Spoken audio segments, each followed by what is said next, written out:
तो फाइनली आप सभी को जय हिंद। मेरे इस प्यारे YouTube चैनल पर स्वागत है। तो अब लगातार देख रहे कि इस चैनल से जीके जीएस का सवाल दिया जाता है जो सभी परीक्षाओं के लिए महत्वपूर्ण है। ये खासकर बीपीएससी शिक्षक भर्ती, बिहार पुलिस, बिहार दरोगा, बिहार एसएससी, रेलवे, बैंकिंग और डिफेंस जैसे एग्जामों के लिए ये वीडियो महत्वपूर्ण होने वाला है। या फिर भारत में होने वाले वो तमाम परीक्षाओं जिसमें जीके जीएस का सवाल बनता है, उन सभी परीक्षाओं के लिए ये वीडियो महत्वपूर्ण होने वाला है। ये वीडियो ही क्यों महत्वपूर्ण होने वाला है? क्योंकि यहाँ पे जो भी सवाल कराए जाते हैं जीके जीएस का, वो सभी PYQs रहते हैं, यानी प्रीवियस ईयर पर आधारित रहते हैं और कहीं ना कहीं किसी भी एग्जाम में पूछ चुका है, तभी उस सवाल को हम यहाँ पे संग्रहित कर लाते हैं। और यहाँ पे जो भी सवाल कराए जाते हैं उस सवाल का तो आंसर हम बताएंगे ही बताएंगे, साथ में उस सवाल से जितने भी सवाल बन सकते हैं और अदर जितने भी सवाल बनेंगे उन सभी को हम इसी वीडियो में देने का प्रयास करेंगे। ठीक है, तो यहाँ पे जितने भी सवाल हैं उसका फुल डिस्कशन होगा। अगर आप पहली बार चैनल पर विजिट करते हैं तो चैनल को सब्सक्राइब कर दीजिएगा। अगर आपको वीडियो पसंद आता है तो वीडियो को लाइक कर दीजिएगा। चलिए, आपकी ज्यादा समय की हम बर्बादी न करते हुए सीधी बात, नो बकवास पे चर्चा करेंगे और एक मोटिवेशनल कोट से हम शुरुआत करना चाहेंगे। मोटिवेशनल कोट कुछ इस प्रकार है कि मंजिल मिले या ना मिले ये तो मुकद्दर की बात है। सही बात है कि मंजिल मिले या ना मिले ये तो मुकद्दर की बात है, हम कोशिश भी ना करें ये तो गलत बात है। मंजिल मिलेगा नहीं मिलेगा ये मुकद्दर की बात है सर, लेकिन आप कोशिश ही नहीं कर रहे हैं तो ये तो गलत बात है ना। अब जब आप किसी भी चीज को अगर आप पाना चाहते हैं तो उस पाने के लिए पहले आप कोशिश तो करें। देखिए, किसी भी चीज को पाने के लिए उसका अगर ख्याल आपको पाने का मन में चल रहा है तो दिमाग में सबसे पहले एक बात सेट करने का कि हाँ ये हमसे हो जाएगा। जब भी आपका दिमाग में ये सवाल आ गया कि हाँ ये चीज हमसे हो जाएगा, समझिए कि वो चीज हो जाएगा ही आपसे। तो चलिए, हम ज़्यादा मोटिवेशनल कोट पे हम चर्चा करेंगे नहीं, क्योंकि ये मोटिवेशनल कोट कुछ ग्लूकोज की तरह होता है जो कि इंस्टेंट यानी तुरंत यानी इंस्टेंट एनर्जी देने का काम करता है, फिर ये 10 मिनट बाद उतरेगा ही उतरेगा। ठीक है, तो चलिए सबसे पहला सवाल से हम शुरुआत करते हैं। आप लोग तैयार रहिए सबसे पहला सवाल पे हमला करने के लिए। सबसे पहला सवाल आपको स्क्रीन पे नजर आ रहा है, बोलता है गांधी इरविन समझौता कब हुआ? एकदम MVVI सवाल इसे माना जाता है। तो गांधी इरविन समझौता 5 मार्च 1931 को हुआ। गांधी इरविन समझौता कब होता है? 5 मार्च 1931 को होता है। और गांधी इरविन समझौता में महात्मा गांधी हो गए, महात्मा गांधी और किसके बीच? तो उस समय के तत्कालीन वायसराय इरविन के बीच। किसके बीच? इरविन के बीच। ये दोनों के बीच समझौता हुआ जिसे गांधी इरविन समझौता कहा गया। तो पूछेगा कि गांधी इरविन समझौता किन व्यक्तियों के बीच हुआ? तो गांधी इरविन में गांधी और इरविन की बात आ रही है। तो महात्मा गांधी और उस समय के वायसराय इरविन के बीच समझौता हुआ जिसे गांधी इरविन समझौता कहते हैं। और ये 5 मार्च 1931 को हुआ था। ठीक है, आप याद रखिएगा। उसके बाद इसी में आ जाता है गोलमेज सम्मेलन।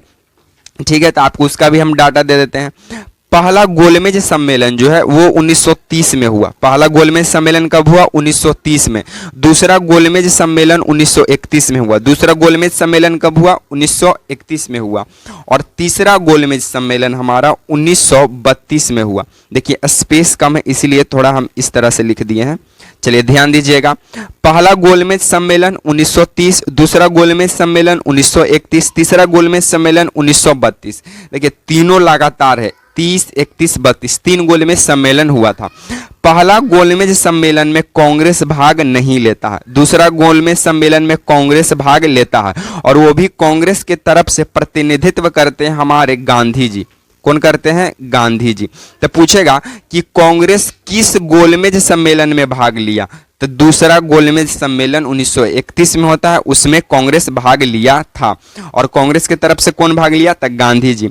तीसरा गोलमेज सम्मेलन 1932 में होता है, इसमें कांग्रेस भाग नहीं लिया। तो पूछेगा कि कौन से तीनों गोलमेज सम्मेलन में कांग्रेस कितने बार गोलमेज सम्मेलन में भाग लिया? तो एक बार, वो भी दूसरा टर्म में 1931 वाला में भाग लिया था। ठीक है। तो देखिए सवाल एक था, आंसर भी इसका एक था, 5 मार्च 1931। हम इतना भी बता के आगे हम बढ़ सकते थे, लेकिन सर इससे जितना भी रिलेटेड सवाल बना उन सभी का हम यहाँ पे डिस्कशन दे दिए, क्योंकि ये एग्जाम के पॉइंट ऑफ व्यू से भी आई है। ठीक है, चलिए हम लोग सेकेंड नंबर सवालों पर हमला कर देते हैं। सेकेंड नंबर हमारा सवाल कहता है कि निम्नलिखित में कौन औरंगजेब का उत्तराधिकारी बना था। क्या बोलता है कि निम्नलिखित में वे कौन व्यक्ति रहे जो औरंगजेब का उत्तराधिकारी बना। तो आपको हम सबसे पहले एक बात बता दें, जो औरंगजेब था इसे हम लोग आलमगीर के भी नाम से जानते हैं। औरंगजेब को हम लोग किस नाम से जानते हैं? तो आलमगीर, आलमगीर, आलमगीर के नाम से जानते हैं। और आलमगीर का मतलब होता है विश्व विजेता। आलमगीर का मतलब क्या होता है? विश्व विजेता, विश्व विजेता। ठीक है, तो आप यहां से याद रखिएगा कि औरंगजेब का अन्य नाम आलमगीर है और आलमगीर का मतलब विश्व विजेता होता है सर। ठीक है, उसका एक और यहाँ पे एक और सवाल क्या बन जाएगा कि औरंगजेब का बड़ा बेटा का नाम क्या था। तो औरंगजेब का जो सन है यानी बड़ा बेटा है, इसका नाम था बहादुर शाह। इसका नाम क्या था? बहादुर शाह था, बहादुर शाह। तो पूछेगा कि औरंगजेब का बड़ा बेटा का नाम क्या है? तब बहादुर शाह। औरंगजेब को और किस नाम से जानते हैं? तो आलमगीर। और आलमगीर का मतलब क्या होता है? विश्व विजेता। और औरंगजेब का जो उत्तराधिकारी बना वो बना था मोहम्मद मुअज्जम, जो कि इसी का बड़ा बेटा था। औरंगजेब का ही बड़ा बेटा था जिसका नाम था बहादुर शाह। बहादुर शाह का अन्य नाम था मोहम्मद मुअज्जम। तो इस यहाँ का जो इसका जो आंसर हो जाएगा वो हो जाएगा क्या आपका? एमडी यानी मोहम्मद मुअज्जम, मुअज्जम, मुअज्जम। तो यहां से आप ये याद रख लीजिए कि औरंगजेब का उत्तराधिकारी कौन बना? तो औरंगजेब का ही बड़ा बेटा जिसका नाम था बहादुर शाह या फिर एमडी मुअज्जम। और औरंगजेब को आलमगीर के भी नाम से जानते हैं, इसका अन्य नाम हुआ। और आलमगीर का मतलब क्या होता है?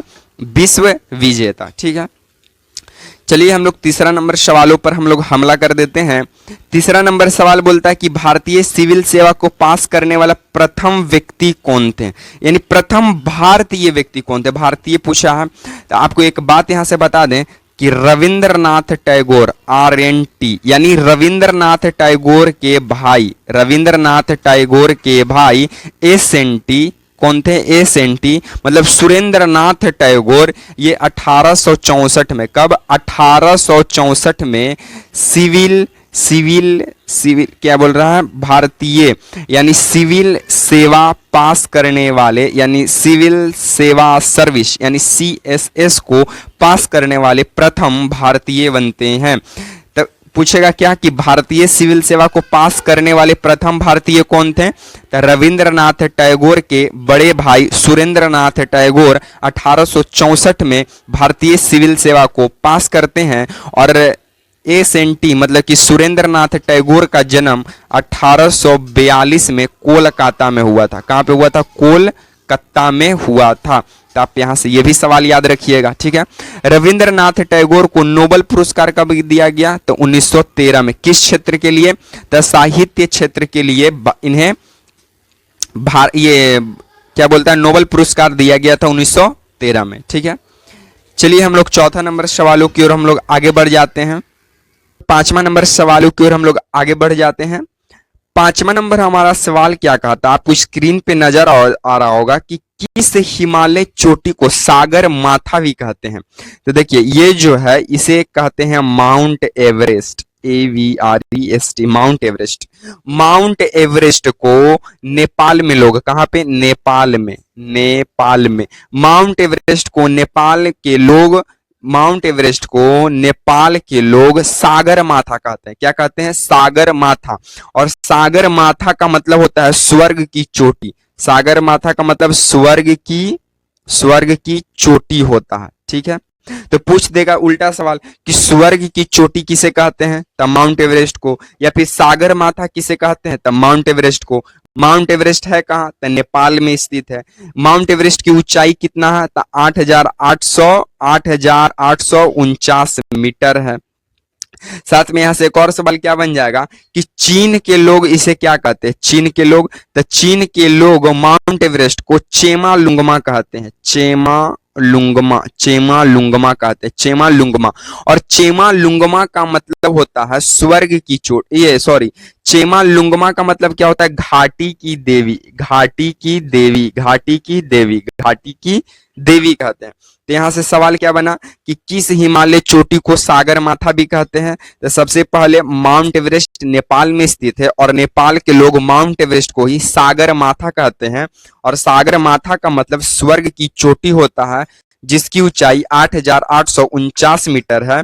और चीन के लोग इसी माउंट एवरेस्ट को, इसी सागर माथा को चेमा लुंगमा कहते हैं। और चेमा लुंगमा का मतलब घाटी की देवी होती है। और भारत की प्रथम महिला जो माउंट एवरेस्ट पर चढ़ाई की थी वह थी बछेंद्री पाल, बछेंद्री पाल थी। ठीक है, तो आप ये भी याद रखिएगा कि भारत की प्रथम महिला कौन थी जो माउंट एवरेस्ट पर चढ़ाई की, तो वो थी बछेंद्री पाल। ठीक है।